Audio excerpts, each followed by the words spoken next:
Hello, everyone. Welcome to St. Peter's Church.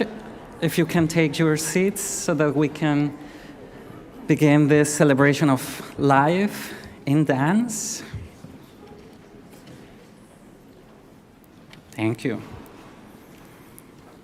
Again, good afternoon, everyone, and welcome. On behalf of Francis's family, Dances Patrelle, Ballet Academy East, and all those who love him, thank you for being here. We gather today at St. Peter's Church, a place that has long held a space for music, dance, visual art, and spiritual seeking. A place where art is not decoration, but vocation. And it feels deeply fitting that we are here today. My name is Roberto Lara Aranda, and I serve as the director of dance at St. Peter's, the dance ministry of this church. I'm also a former ballet dancer, and I was one of the many people lucky enough to take Francis's class, to learn from him, and eventually to dance with his company. So I stand here not only as someone helping you guide today's service, but as someone who was shaped by Francis, like so many of you in this room today. Today's speakers don't speak instead of others. They speak on behalf of the many teachers, students, dancers, musicians, board members, collaborators, friends, and chosen family whose lives were forever changed for the better by Francis Patrelle. If you are here today, you are part of that story. Francis had an extraordinary ability to make people feel both completely professional and completely human at the same time. His classes were rigorous, musical, demanding, and yet somehow free of the toxicity that so often shadows ballet, opera, and art spaces. For many of us, his studio became a sanctuary. I first took Francis's class at a moment of transition in my own life, just after I had retired from classical ballet. What struck me immediately was not just his eye, but his generosity, his curiosity, his delight in discovery, his insistence that dance was about more than technical steps. With Francis, technique mattered, but story, character, and emotional truth matter more. That's why it makes such sense that the New York Times will later call him a champion of story ballet. He didn't want dancers who simply executed movements. He wanted dancers who felt, who listened, who told the truth with their bodies. And perhaps most importantly, Francis believed in people. He saw dancers when others didn't. He offered opportunity when it mattered most. He reminded us, sometimes gently, sometimes with impeccable timing, that what we do on stage only works if we believe deeply that we are worth watching. Today we're here not only to honor Francis, but to celebrate him, his wit, his discipline, his generosity, his contradictions, his pearls, his martinis, and his unwavering belief in the power of dance to tell a human story. It feels right that we begin with voices from Dances Patrelle, the company he founded, nurtured, and loved so fiercely. Please join me in welcoming our first group of speakers representing Dances Patrelle's leadership, artist, and board.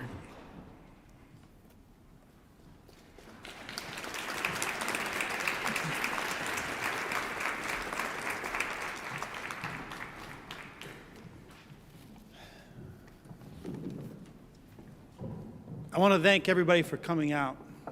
It's been amazing to see so many people I know. When you look at the program, and it says my name, Justin Allen, it says that I'm the managing director of Dances Patrelle. This is true, but listen, Francis was not a corporate guy. I'm not a corporate guy. Francis was much more to me than that. Francis was my family. He's the godfather of my children. And so I want to introduce myself again. Francis was my best friend. I talked with Francis pretty much every day of the world. We talked about politics, we talked about literature, we talked about his fears and his hopes. He advised me about the best ways to raise Parker and Cassidy, and he knew I ignored him. He told me about his family. He told me about the time his parents gave he and his brother Joe coal for Christmas, so that when they came down, they had coal, because his parents wanted to teach them a lesson about being good. His brother Joe recently told me that when Francis was small, he would go out and make mud pies. And then after he made one, he'd go in and wash his hands. You can imagine this, washing his hands, getting everything off, and then go out and make more mud pies and go back and forth, being fastidious and a mess. And I thought that was such a wonderful story of Francis. I once asked Francis, when we were talking about his works, he had this thing that he did in his ballets. And he would have the men come up behind the women, and they would embrace them from behind. If you know his work, you saw this in What Do We Do About Mother? You saw this in Fioko Ifeama. You saw this a million, Fioko Ifeama. You know what I'm talking about, Heather.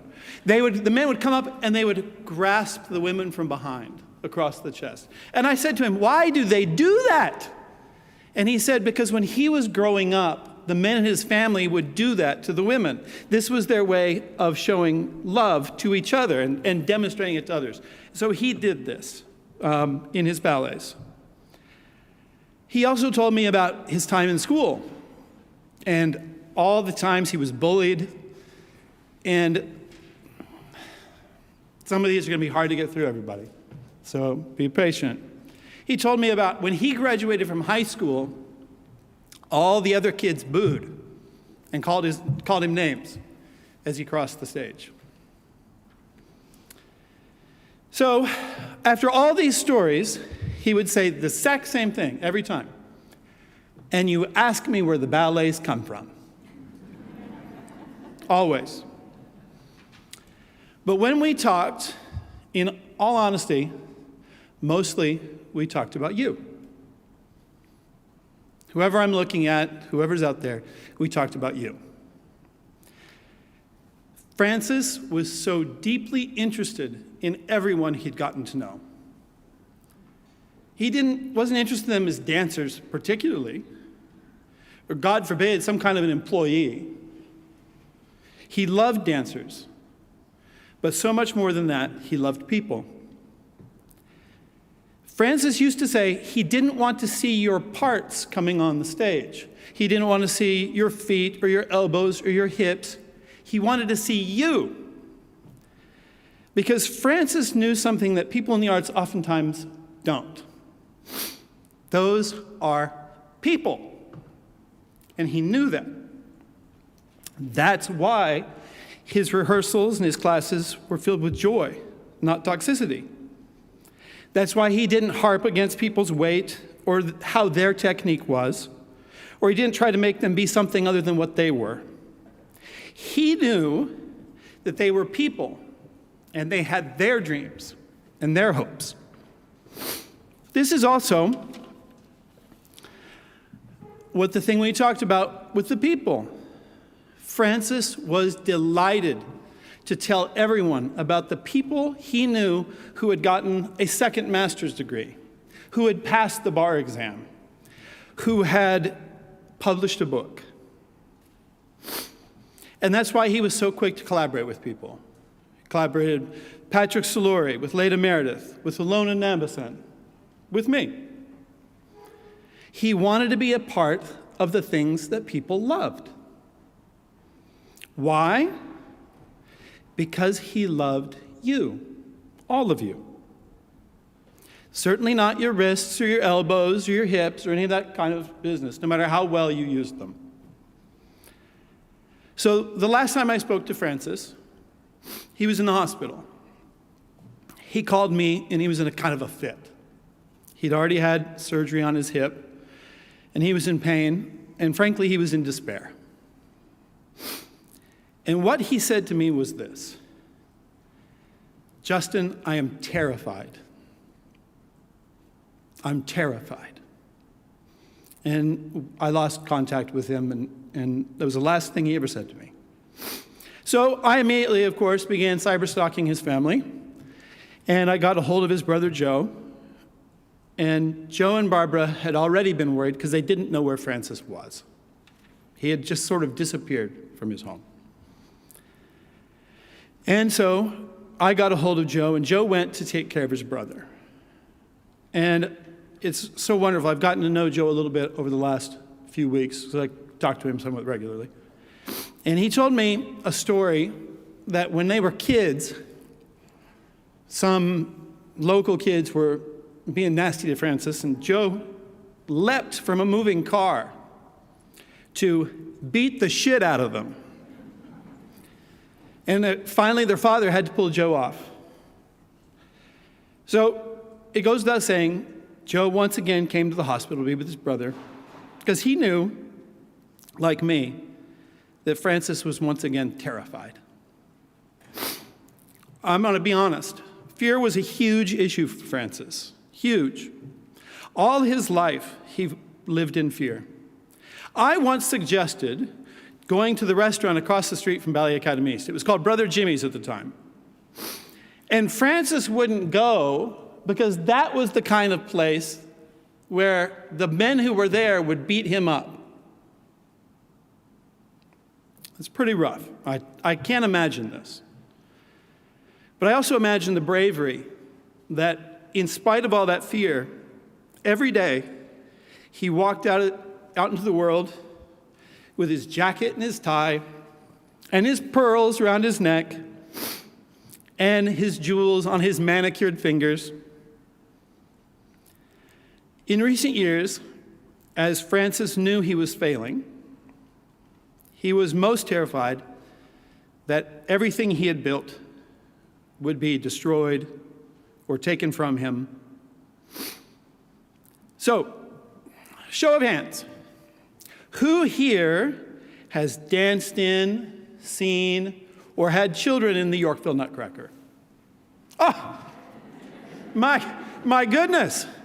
What a non-surprise, right? I knew that was going to be the case because I knew that you would come here because undoubtedly you got from the Yorkville Nutcracker what the Yorkville Nutcracker was meant to give you. If you participated in any way, shape, or form, you were seen. You were pushed and cajoled. You were encouraged. You were part of something truly iconic, where you came on stage as a person, not a collection of elbows or hips or wrists, all finely tuned, I'm sure. You came on and you said, as Francis taught us all, "Here I am worth looking at." And you had that opportunity because Francis built that for you. And you could know that even if you didn't really believe that you were worth looking at, and God knows many times many of us have not really believed it, it didn't matter because Francis believed it for you. Now, I want to bring this to a really important moment. I'm delighted to tell you that, like his brother when they were kids, we at Dances Patrelle are going to fight for Francis. Abby Stafford is the new president of Dances Patrelle. The last weekend in March, Dances Patrelle is going to be performing. We're going to be presenting Francis's choreography. And we're even going to bring in a brand new collaborator, somebody that he'd been meeting with before his death, Magali Johnston-Viens. And we're going to call that performance, In Dance, Francis Patrelle. And in December, we're going to put on the Yorkville Nutcracker. Miriam Miller and Tyler Engel have already said they would return. We are going to beat off Francis's bullies again. Now, thank you. Now, when we move towards that, I make you a promise. Ilona and I and Becca and Christopher, we'll do all the sweat and blood sort of stuff that goes into it. We only ask from you that you give us your spirit, your friendship, your goodwill, your desire to see Francis' dream be protected from the bullies in the restaurant across the street. You are here, so I know that you believe in Francis's mission to really see and love and give support to people in dance and the DP family.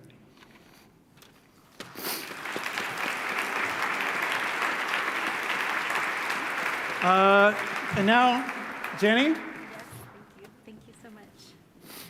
Hello, everybody. I'm Jennifer Ringer. I'm a Francis Patrelle dancer. I'm really happy to be here today, and I'm here on behalf of myself and also my husband, James Fayette, who also danced with Francis. I have a letter from James. He couldn't be here, so he's so sorry he couldn't be here, but I'm going to read the letter from him. So this is from James. Francis made me comfortable being uncomfortable. I performed several works by Francis, including numerous Yorkville nutcrackers. Each time, I would say to myself, how did I get myself into this? I was often exhausted from a heavy schedule at New York City Ballet, but I always said yes to Francis. One time, I remember being in the wings with my wife. She had a red feather boa, and I was holding a prop cigarette. As our music cue was coming up, I said to Jennifer, "This was a mistake." She said, "What is?" And with my cigarette in my hand, I gestured at all of this, meaning, how did I end up backstage with a cigarette and my wife in a red feather boa? But then we went on stage to perform a parada together, and there were no regrets. We had a blast. Every day in dance, I was at Lincoln Center, and it was an amazing experience, but not always fun. With Francis, you were able to throw away your inhibitions and tell a great story and have fun artistically exploring and experimenting. But it was a transition from the safe and the comfortable to the uncomfortable and sometimes outrageous. This is not to make light of his work. He was extremely serious about what he wanted to see on stage and the accuracy of his work. It was deeply meaningful and important, which made it so valuable to all of us through him. Francis was so radically earnest about what he felt and thought, and rarely held back in his comments or stories that often included painful personal memories. He was transparent in who he was and the way he choreographed. You always saw who he was through his works and saw the raw, wonderful world through his eyes, and he lives on in those ballets. I'm so thankful to have had him in my life, and thanks to him, I am finding myself more comfortable being uncomfortable, because life is not comfortable, and it is in the discomfort that true art and true artists are made. I became a better artist and a better person through my experiences with Francis and his ballets. Rest in peace, Francis, and know you had a profound impact on many of us who will remember you always. James Fayette. And I also just want to say from myself, because I'm certainly an example of one of the people that Francis truly saw. One of the things I loved about Francis is his love of the story and his desire to tell stories through dance. This part of Francis spoke to a deep part of myself. I also love stories, and if I were to be honest, I would say that for me, there was always a story in every ballet I ever danced, even if there was no overt storyline. For me, there's always a hidden drama that I was telling. So working with Francis resonated with that part of my artistic self that so dearly loved telling stories. But personally speaking, Francis was one of the key heroes in my own story. During a year when I was not officially dancing, after struggles with eating disorders and not having my contract renewed at New York City Ballet due to weight problems, Francis was willing to take a chance on me, even overweight and just returning to dance.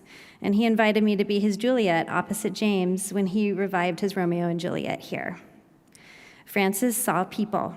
He saw stories. He was interested in what people were experiencing and living, and was interested in telling real human stories through ballet on stage. He saw me, not through the eyes of the ballet world, but through human, caring, artistic eyes. Francis was one of my heroes. During Romeo and Juliet, James and I fell in love, and now 25 years later, and 2 children later, I have to point to a lot of our love story being from Francis. And Francis put me on stage and allowed me to perform in New York City for the first time in years, something that led to me ultimately returning to New York City Ballet and having another 14 years of a professional career. I would not be where I am now without Francis being one of my heroes, and I know that he was a hero to so many people here in this room today. I'm deeply grateful to Francis, and I'm so appreciative of the community formed because of him and the incredible artists and people that I have met and worked with because of him. I will always remember him and be grateful for the experiences I got to have with Francis, telling stories through dance and expressing life and love and heartache and joy with all the incredible people he surrounded himself with. Gratitude and love to you, Francis, always. Thank you.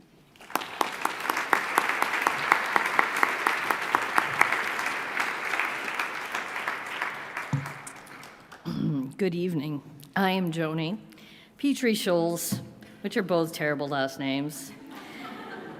I first met Francis in 1980. He was the glamorous New Yorker, resident choreographer, and Drosselmeyer at the Berkshire Ballet, and I, a 12-year-old, participating in the Nutcracker. My memory of his arrival is very clear. People perked up. They danced better to try to catch his eye. He mattered. At 13, it was immensely exciting to be included in the creation of his original Romeo and Juliet.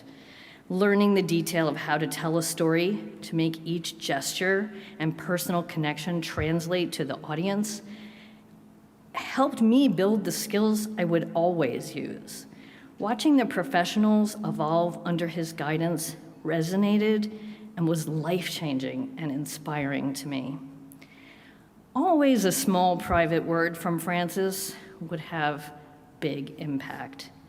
He had the ability to settle nerves with a few kind words, demand to know why the hell you weren't more joyful in the mandolin dance in the third act, or tell you that the outfit you were wearing was not exactly flattering. At 18, I reconnected with Francis at Manhattan Ballet in New York City when we were to perform Rhapsody in Blue on an international tour. What a small world. I became his class demonstrator at Ballet Academy East, and what I learned from those years truly shaped me as a teacher. Humor, reverence to the art form, the importance of developing and expressing your own opinions and your own sense of artistry, and connecting with every human in the room, perhaps using a little less sarcasm. These were the hallmarks of the Gospel of St. Francis. Francis, who knew me as a kid, recognized me as an adult and taught me to create a space where every individual contributes to the process. Francis created far more than ballets. He created opportunity. He planted the seeds of the importance of giving back to ballet and stressed the imperative of teaching the next generation. As I step into the studio every day to work with students, whether teaching or choreographing, these ideals are never far from mind. The joy in dancing together, in being seen as adults, not as small children, who are very important. Francis's lessons can now resonate to the next generation through all of us. What an amazing legacy he leaves.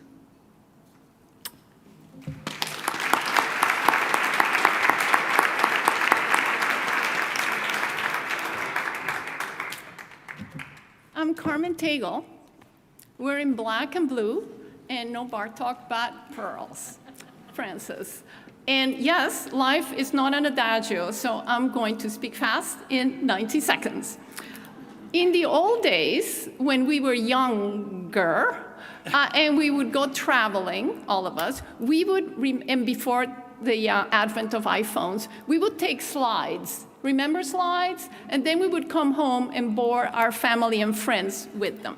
As I thought about how to tell you in 90 seconds about my journey with Francis, I am using a few imaginary slides, so bear with me.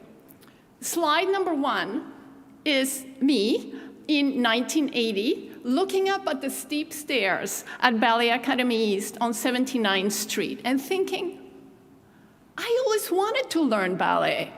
Up the stairs I went, I met Francis Patrelle, and life was never the same.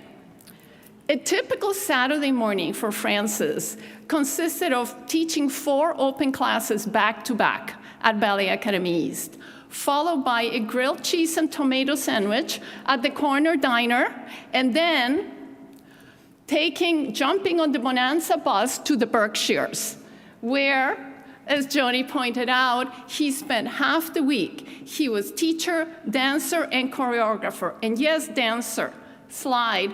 I last saw Frances on the stage in the principal role of Petrushka at Berkshire Ballet, something definitely to be remembered. The 80s were a very exciting and active time in Frances's life. Romeo and Juliet, the original Romeo and Juliet, dates from that time, and so does his association with Rita B. Watson, his wonderful costume designer based in Williamstown, with whom he had a lifetime relationship. While he was working 7 days a week, the seeds were taking ground for dances ... as it was usually spelled, Patrelle. In his first, Rhoda's laughing, in his first board, led by Mary Cover, former ABT dancer, Barbara Rothschild, Julia Dobno, and Jeff Kalman, came around him, forming that first board. I was asked to join one of the early boards, and the journey began. Our journey as board members ranged from the sublime to the less sublime. Slide of opening night, full house, whether it be at Florence Gould Theater or at the Kay Playhouse, full. And then wondering whether 2 hours later we would be able to make payroll as the wonderful curtain came down. No slide of that. In between, as my husband Alan can witness, we had the joy of being able to attend rehearsals where we watched Romeo throw his cape down for Juliet over and over and over, because who knew? Props never behaved properly. Those were memories you have for a lifetime. And my last few slides include a few firsts and lasts. A slide of Miss Cynthia Gregory dancing the role of Clara, the last time she was on the stage, and this was at Florence Gould. That is memorable. Also, Frances, hand in hand with Stephen Sondheim, taking a bow after anyone can, surrounded by the dancers and also the opera singers from Manhattan School of Music, where he taught many years movement. And then the first commission score for Madame X for Patrick Soluri, who's here today. And that was a momentous time. And my last slide, last but not least, opening night of the Yorkville Nutcracker in December 1996. And that was a leap of faith production where took Dances Patrelle to twice the annual productions and twice the performances. And many of the original cast of the Yorkville Nutcracker are here tonight. Many grew up to be professional dancers and choreographers, and it was a very memorable time. Knowing Frances and serving on the Dances Patrelle board in those early years enriched my life beyond anything I could have imagined on that day on 79th Street, looking up at the stairs. Thank you.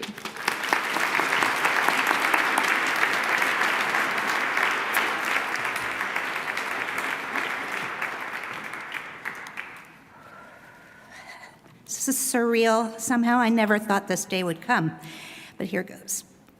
My roller coaster ride with Frances Patrelle began when I was just 8 years old. My mother had convinced me to stick with after-school ballet classes at what was then the precursor to Ballet Academy East, Fokine Ballet School. She had heard that there would be a new teacher and encouraged me to stick it out for another year. Thank you, Mom. Into my life strode young Frances Patrelle with, if you can believe it, a mane of shoulder-length dark hair and a full beard and mustache. I came home raving about the new teacher, even if, as I noted, and forgive me, I know we're in a church, he looked just like Jesus.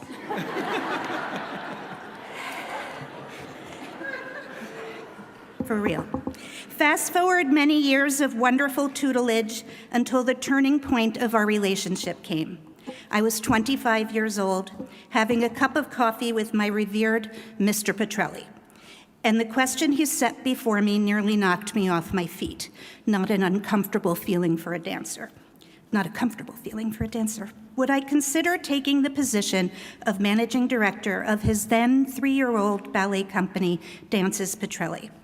The former managing director, Mary Cover, was moving to California, and he needed someone who could fill the void. Up until that point, I had only supported the company by volunteering at mass mailings, licking stamps, back when we licked stamps, and sealing envelopes on invitations to performances and fundraisers. I was not sure if I knew what I was getting myself into.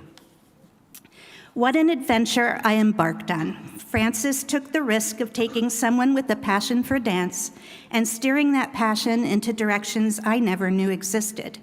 My simple support turned into a much more complex form of sustaining the effort. Since that fateful day, I served for 2 decades on the board of directors of Dances Patrelle in various capacities. As a managing director, a board president, a board co-president, and an executive vice president. And the one thing that never veered off course was the collective interest in having the company succeed. There were times we were not always sure that that would happen, but here on this very bittersweet day, it is interesting to consider why we actually saw that hope become a reality. What did it mean to be a member of the Dances Patrelle board at that time? We were a disparate group from many wakes of life: lawyers, business people, architects, accountants, real estate brokers, judges, interior designers, to name just a few.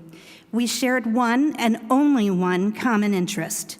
We loved, admired, and supported Frances Patrelle's choreographic work and artistic vision. That support came in many forms: financial, work-oriented, and as a cheerleader. It was a time-consuming task, and often in the economic environment fraught with risk and uncertainty.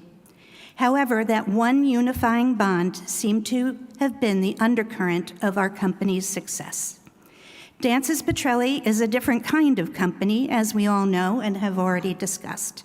The theme of dramatic dance runs against the neoclassical stream feeding the artistic environment of New York City. But this lone mission allowed us to make statements on the stage that at the time no one else was executing. The repertory drew inspiration from sources as diverse as New York turn-of-the-century history, Yorkville Nutcracker, to Shakespeare, Romeo and Juliet, and Macbeth, to jazz, Red Ellington, to American song cycles, Come Rain, Come Shine, American Dreamer, to just plain old wonderful song cycles, pop, Sometimes Anyone Can. And the roster of great dancers, well, that's a whole other speech. We on the board felt we all had a part in these works. Our support allowed the company to add diversity to the art scene of our city. It was an uphill battle, approving budgets, negotiating salaries, fundraising, saying no, saying yes, worrying, voting, placating, asking difficult questions, planning meetings, educating. But it was a fight that was deemed worthwhile. Besides, we got a lovely gift at the end. We got to sit in a theater with Frances on opening night, watching an evening of beautiful dance that would not have been possible without our efforts. What greater satisfaction exists? Being on the board allowed us to have an artistic voice. We didn't dance, but we made dance happen, and what a worthwhile endeavor it was. To Frances, my revered teacher and mentor, thank you for the opportunity to know you and to work with you. Your mantra during class and during our time together has sustained me to today. Grand plie. Now get up. In dance, Francis. In dance, Erica.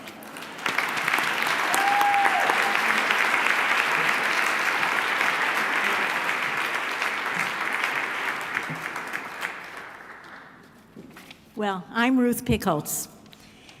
And unlike the others who spoke, I have never entered a dance studio or dreamed of putting on point shoes. I didn't know the difference between a plie and a tendu. My background was far removed from the beautiful world of ballet. My world was criminal law, first as a defense attorney, then as a judge for 35 years, presiding over felony trials. I was introduced to the magic of Francis Patrelle through the eyes of my daughter, Elizabeth Portnoy. She was Francis's student, and he cast her as a reindeer in the very first production of the Yorkville Nutcracker, which will celebrate its 30th anniversary. And what began as a childhood role for her became a lifelong connection, and Elizabeth has remained involved in the Yorkville Nutcracker from its inception, and today proudly serves as a member of the board of Dances Patrelle. So watching my daughter's joy and the joy of all the children Francis nurtured pulled me in completely. And Francis didn't just teach dance. He created a family. And he welcomed me into that family so fully that before I knew it, I, who had never taken a dance class, became the co-president of the board of directors of Dances Patrelle with Erica. And somehow, Francis even managed to inspire my husband, David Portnoy, also a lawyer, who knew even less about ballet than I did, to become part of that family too. He encouraged David to assume the role of resident DJ and got him to DJ all the Dances Patrelle's galas and fundraisers. That was Francis in a nutshell, always seeing possibilities in people they didn't yet see in themselves. Because of Francis, I learned not only about ballet and the beautiful steps he created, but how his ballet told stories of humanity, love, loss, and deep-seated emotion. And most importantly, I stand here on this dais with a circle of friends who for decades now have become my chosen family.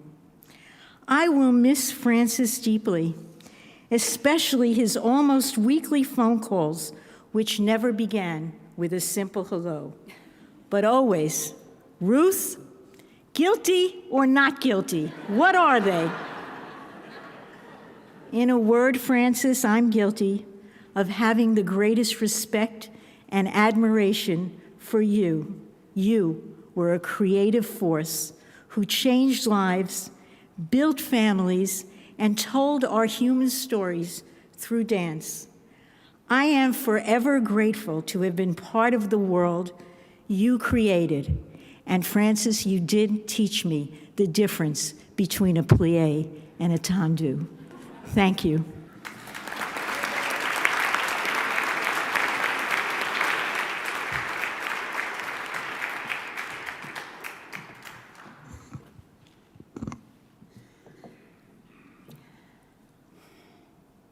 Heaven just got a lot more interesting. I see Francis up there. He's looking around. He sees popes and princes and paupers, and he's wondering, how did they get here? So there's a story, and I'm gonna tell it.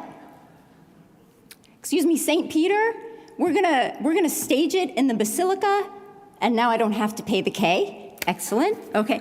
Profikov, can't pronounce that one. Your Romeo and Juliet, it was sublime. But this is heaven, so we can do a little better. I have some direction for you. And oh, Mr. Nureyev, Dame Margot, I would like you to meet Leda Meredith. She's going to teach you my choreography.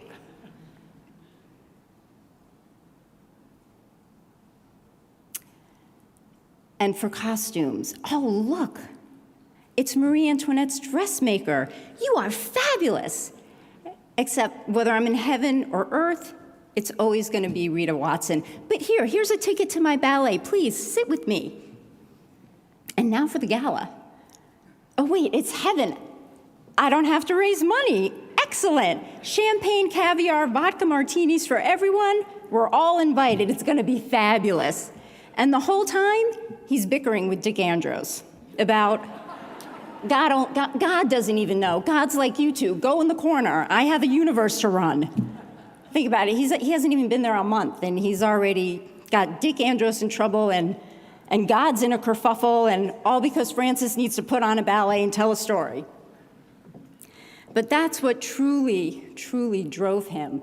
Stories about our humanity, the beautiful and the ugly, the loving and the hateful, the generous and the greedy, the lustful and the chaste, the silly and the serious. It goes on and on and on and on. That human condition that made us all who we are, the mess of all of us and all our contradictions and complexity, that is what Francis explored in over 65 ballets that he produced, and even in his ballet class. And even as he got older and his body betrayed him, and he would fall down in class, and it took 7 of us to scrape him up off the floor. Without missing a minute, he'd be like, move the bars, come center. And we're all like, what? Is he serious? Come on, is he crazy? He just, hello, coffee clutches over, adagio. He wasn't crazy. He was curious about us, about people, about our humanity. And he taught us, and he shared that with us through his drive and his spirit. And that continues on in heaven, in earth, all around us. And today, as we celebrate him and we love him and miss him, and we thank him for all those life-changing corrections, he would respond with a little bit of his own style of dramatic haute and silly whimsical. He would just say to us, "It's my joy."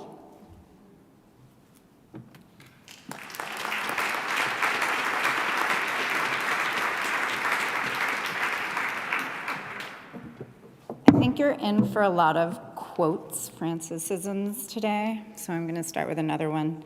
Life is not an adagio. It's a scherzo fugue played backwards. So I'm going to start at the beginning. Does anyone have anything new and positive they would like to share? Each class Francis taught would begin with this question. Sometimes if there was a new person, he would explain this was really group, not ballet class. He wore a tie to the studio each day because, as he would say, this is my church. The discussions between combinations would run from technique to music, history, family, politics, and beyond. There were no boundaries to the forum, and there was always laughter. Francis had a deep appreciation for humor and the doors that it can open. He loved finding a way to connect with each individual student, probing us for who we all were and what fascinated us. But what has astonished me most over the years has been his generosity of spirit and his profound belief in a positive sum world. He genuinely wanted to share what he knew and receive from others, believing that this must make us all better. Teaching with him at the Manhattan School of Music was a distillation of his ballet class. For over 30 years, he taught movement for singers there, and I was fortunate enough to assist and co-teach the class with him for 4 years. Ostensibly, the class was meant to teach opera singers the basics in dance, but it became something so much broader, We taught the students how to prepare and think about the body, how to walk in heels, how to make eye contact, how to be still. And a dance was never just a dance. Each dance was taught and discussed in relation to the time and place it was danced, the social mores of the time, and of course, the clothes. He was so successful in creating a safe space for the students to try new things with their bodies and minds. It was a brilliant and maximalist interpretation of his mission, and became a class that taught how to become believable characters on stage. He adored the challenge of teaching many without a dance background, finding a way in, a place of connection, as was his specialty. This idea of connection carried over, of course, into his choreography. He loved to create, but I think always considered himself more of a collaborator. Each class was a collaboration with the pianist, whom he would call maestro or maestra. He collaborated with his dancers by encouraging us to be individuals in the roles we danced for him, but especially with the creative team he referred to as the Dance's Patrelle resident designers. This team included David Grill for lighting, Rita Watson for her inimitable costumes, and Jillian Bradshaw Smith for sets. He had a recurring collaboration with composer Patrick Soluri, who, including Madame X, one of his beloved later ballets. His ethos was that you surround yourself with people who are better than you, and he believed so deeply in their contributions to his vision. In Francis's life and in his teaching, he quoted others often, everyone from Sir Anthony Tudor to his mother. He was fond of mentioning things that he learned from different people. During his Nutcracker, he would often mention the steps that were suggested by dancers, or there as a tribute to the Ballet Russe. And if you've never had the pleasure of sitting next to Francis while he watched his own ballet, that was an experience. Non-stop commentary, I'm looking for Becca, and in a not very inside voice. Shushed by audience members regularly. But to sit next to him as he marveled at the colors during Nutcracker finale or the musicality of his snow scene is something I will miss forever. I will do my best to hear his voice in my head and can only dream of matching his generosity of spirit. The excerpt of Double Martini we're about to finally present showcases many Patrelle themes. It brought Francis so much joy watching this ballet last spring. We're thrilled to have Jerry Corman back at the piano, Perry Sussman on vocals, and our incredible dancers, who I hope are warm, are Tara Clark, Lana Hankinson, Ethan Schweitzer-Gaslin, and Christopher Charles McDaniel. Thank you.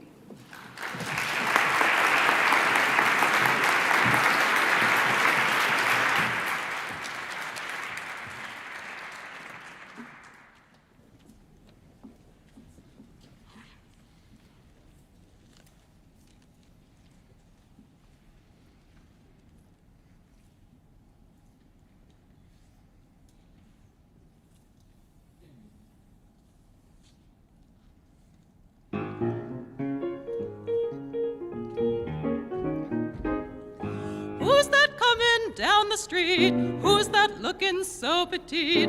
Who's that coming down to meet me here? Who's that, you know who I mean? Sweetest who you've ever seen. I could tell her miles away from here. Yes, sir, that's my baby. No, sir, don't mean maybe. Yes, sir, that's my baby now. Yes, ma'am, we've decided, no, ma'am, we won't hide it. Yes, ma'am, you're invited now. By the way, when we reach the preacher, I'll say,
Thank you to the dancers, musicians, and vocalists for that beautiful performance. And thank you, Francis, for reminding us yet again that joy, precision, and musicality belong in the same room. Francis often said that musicality wasn't optional, that you didn't dance to the music, you danced with the music. And if you weren't listening, well, he had ways of letting you know. Our next group of speakers represents another cornerstone of Francis's life and legacy, Ballet Academy East. For decades, this was a place where generations of dancers learned not only how to move, but how to be, with discipline, imagination, and heart. I would now like to invite the Ballet Academy East leadership and speakers to join us at the lectern.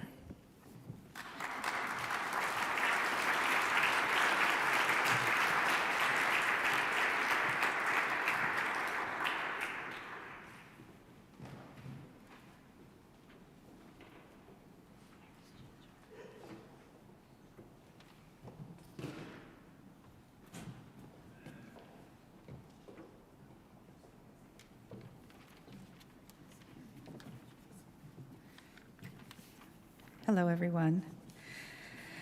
On BAE's very first day in 1979, in September, there were just 3 of us making things happen.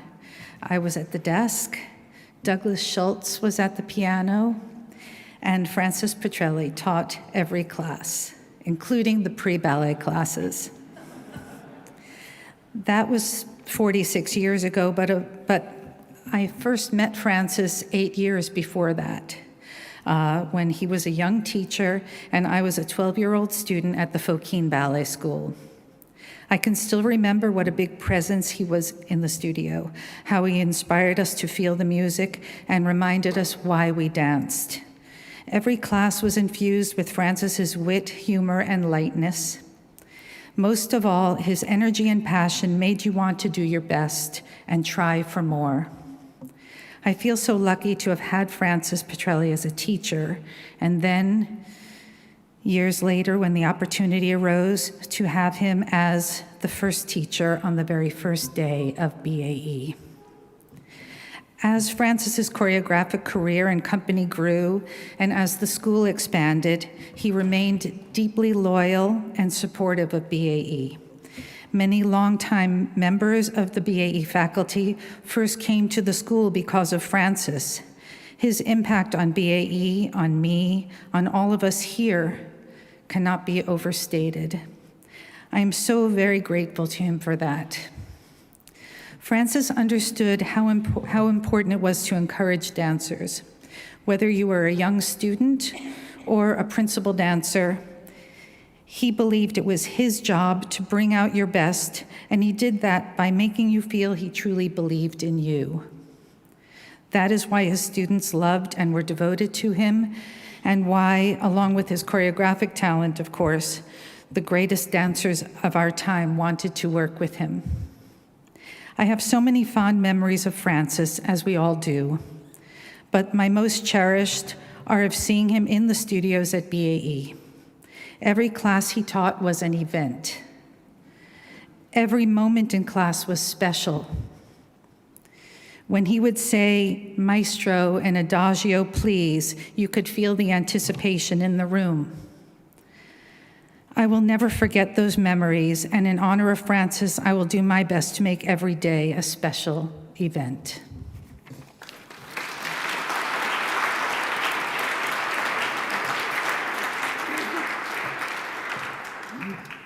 Hi, I'm Darla Hoover, and I think that among Francis's many talents, one of my favorite was the way he would bring people together. I mean, just look at all of us here right now. He would bring dancers, musicians, singers, everyone together, and it was a family immediately. Some of my most important people in my life I met through Francis. Julia Dubno being one of them. I will forever be indebted to him for that, and for many of you sitting here. I feel that, pardon me, He really had a talent for bringing people together. And as many of the other people have pointed out, making you feel like a family. Dancers felt safe with Francis. He treated dancers, students, colleagues, just like family. And he made it fun. It was so fun dancing for him. I had the pleasure of knowing him in 3 different capacities. One as a dancer, another as a colleague, as a fellow teacher at Ballet Academy East, and also as a parent.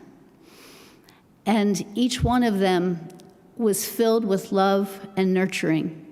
As a dancer, the atmosphere that he created for you to work in was phenomenal. It felt free. It felt like the reason you always wanted to dance in the first place. As a colleague, it was wonderful to know that down the hall, the students were in Mr. Patrelle's studio and being nurtured as only Francis could do. And then lastly, as a mother, my son was one of his students as well. In all 3 of these capacities, he had the ability to make it feel like a family. And I'm going to share a story with you. As a dancer, he wanted me to perform in Romeo and Juliet, Macbeth, and I said, I would love to, but, I have a 2-year-old. I don't really have the child care that I would need. He goes, well, then bring him. What could possibly go wrong with a 2-year-old in a studio? And it just points out the kind of person that Francis was, because I would be in the front of the studio rehearsing with Francis. He's choreographing on me. And in the mirror, I could see my son being put in a metal Tonka truck, being whirled across the studio behind me, all of the dancers having fun with Trevor. And it didn't faze Francis. In fact, I think he loved it because it brought the humanity into the room. And for that, again, I will be forever grateful. So I say what we should do is remember the joy and the whole reason he did all of this in the first place. He so badly wanted to bring beauty and joy into the world, and let us all walk away with that. Thank you, Francis.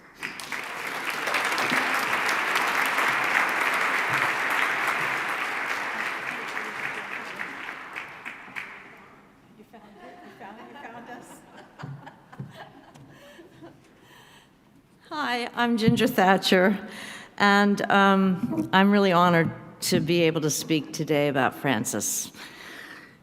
I joined BAE in about 2001, and Francis was one of the first people that reached out to me. We became quick acquaintances and friends, maybe because we shared people we knew in American Ballet Theater and New York City Ballet.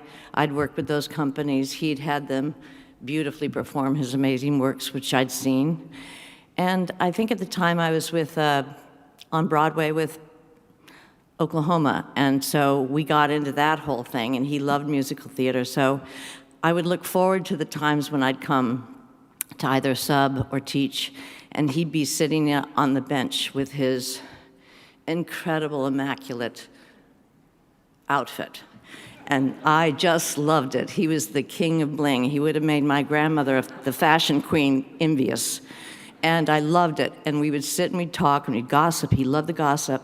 But what I loved the most about it was his elfin laugh that you couldn't help but laugh with. The joy that he had in all the people that he knew.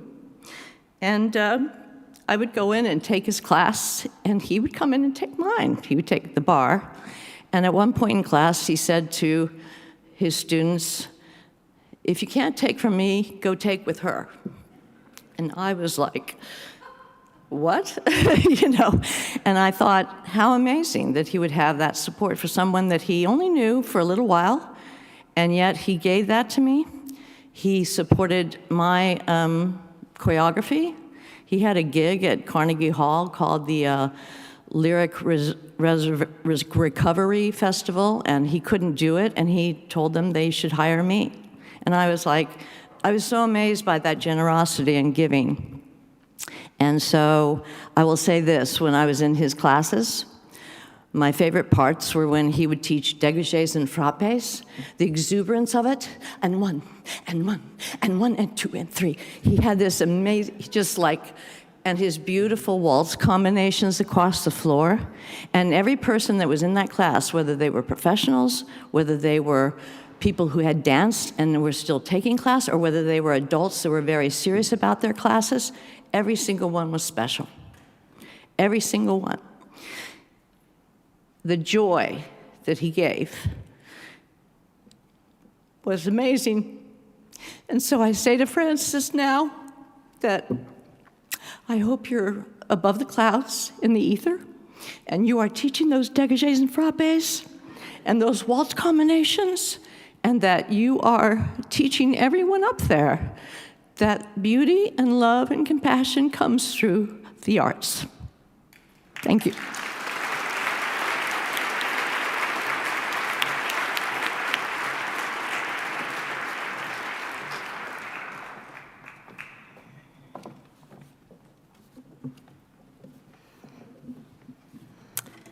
Hi, I'm Barbara Wood.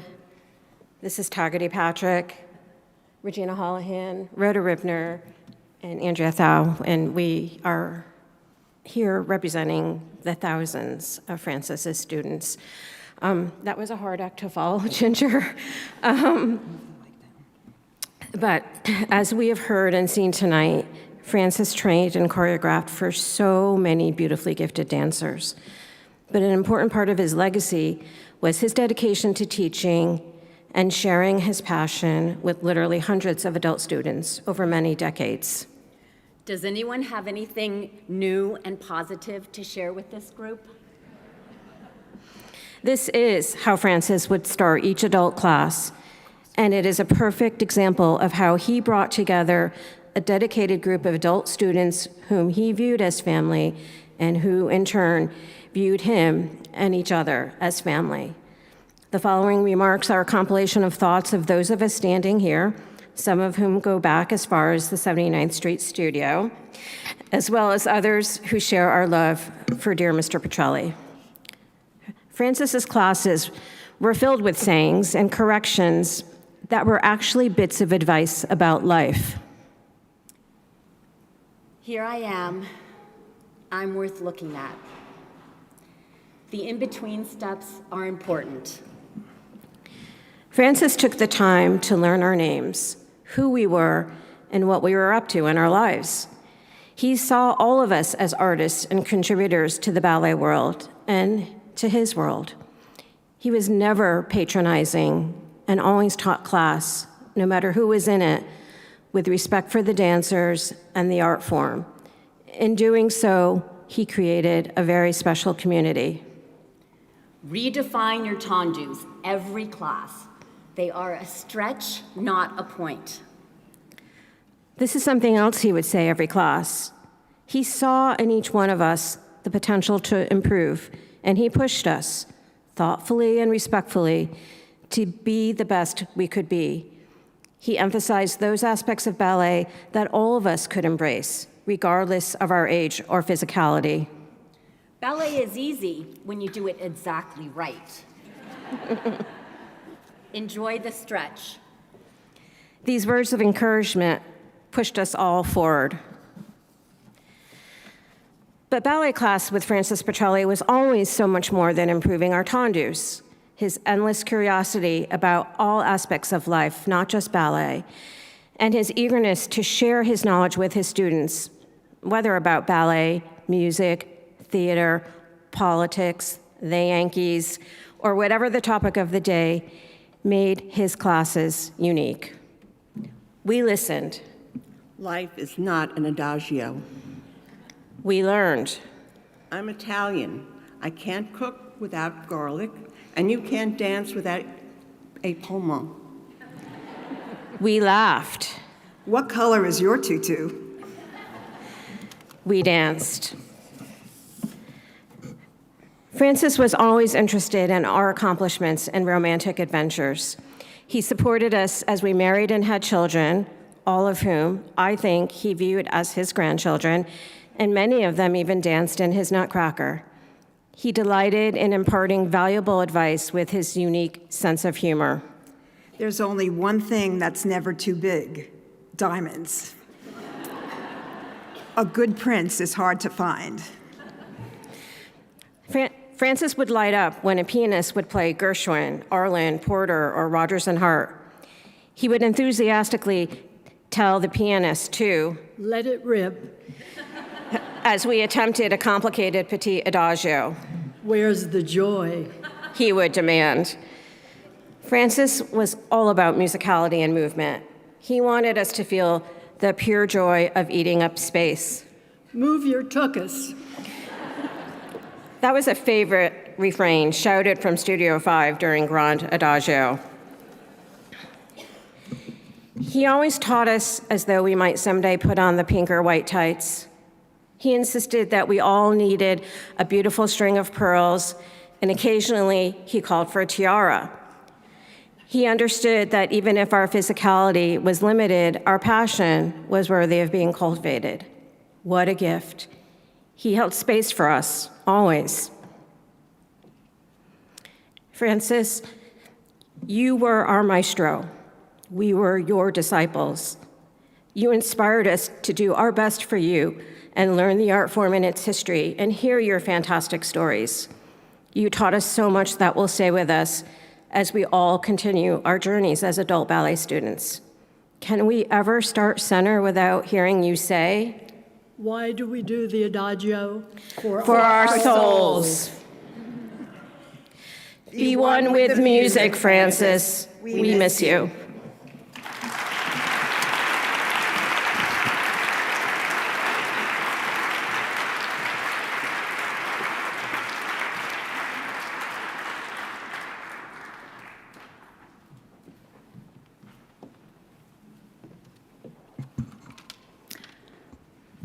I'm Daria Rose Foner, and I'm a proud alumna of Ballet Academy East. In the inaugural year of the Yorkville Nutcracker, Mr. Patrelle cast me as a Persian boy in the party scene. I remember, even as I longed to be a Dutch girl, how special I felt getting to be carried on stage. But that was Mr. Patrelle. He saw us each and ensured that we knew we were seen. Years later, when I danced Dewdrop, I remember how proud he was that those of us in that first cast were now performing principal roles.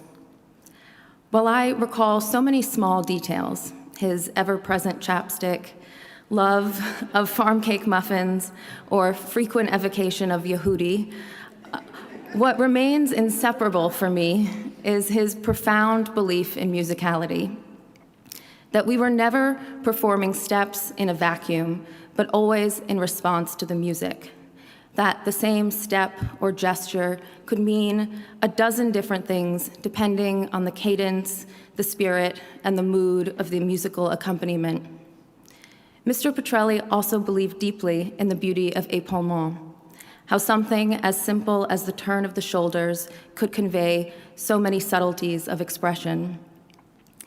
He was profoundly loyal to his dancers, his students, his colleagues, and his community at large. He was, in every sense, generous of heart. And part of that was how he instilled confidence in all of us. The phrase he repeated, one that I can still hear him saying while demonstrating port de bras, "I'm here, and I'm worth looking at." It's something I still tell myself when I'm nervous or in need of courage. It expressed his belief that discipline and joy can coexist, and that one can possess both humility and conviction at the same time. Teaching, at its best, is a form of generosity, and Mr. Patrelle's generosity lives on, carried forward in the countless dancers whose lives he has touched. It is now my privilege to introduce three fellow Ballet Academy East alumni, Hannah Marshall and Finn Duggan, who will dance an excerpt from Glazunov Pas de Deux, choreographed by Ariel Rose.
Before we continue, I want to acknowledge someone who shared an extraordinary musical partnership with Frances over many decades.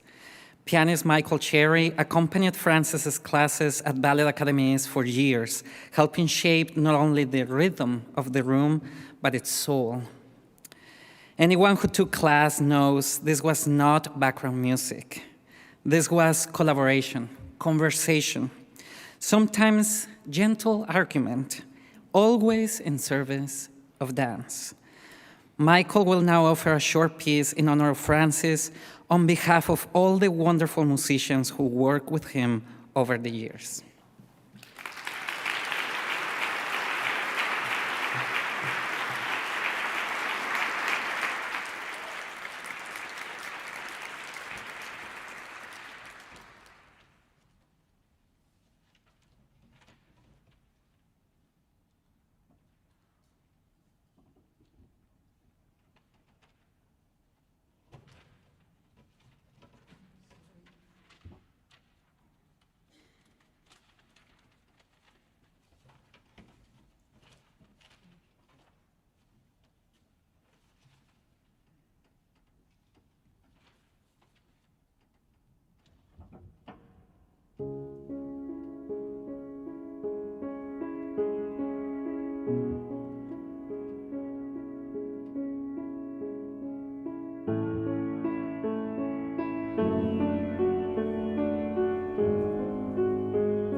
As we come toward the close of our time together, I want to say this. Francis did not just leave us choreography, he left us courage. He left us confidence.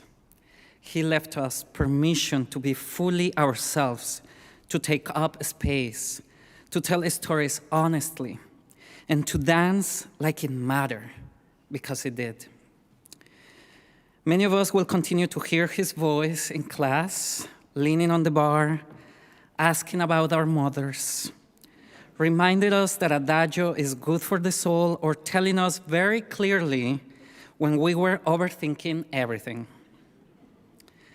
And many of us will continue to carry one of his simplest and most profound teachings, here I am, and I am worth looking at. Francis believed that with his whole heart. And because he believed it, so many of us learned to believe it too. Thank you again for being here. Thank you for honoring him. And now, in true Francis fashion, before this gets too serious, I invite you to join us in the living room for a reception, a chance to share stories, laughter, memories, and perhaps to raise a glass in love, in family, and always, always in dance.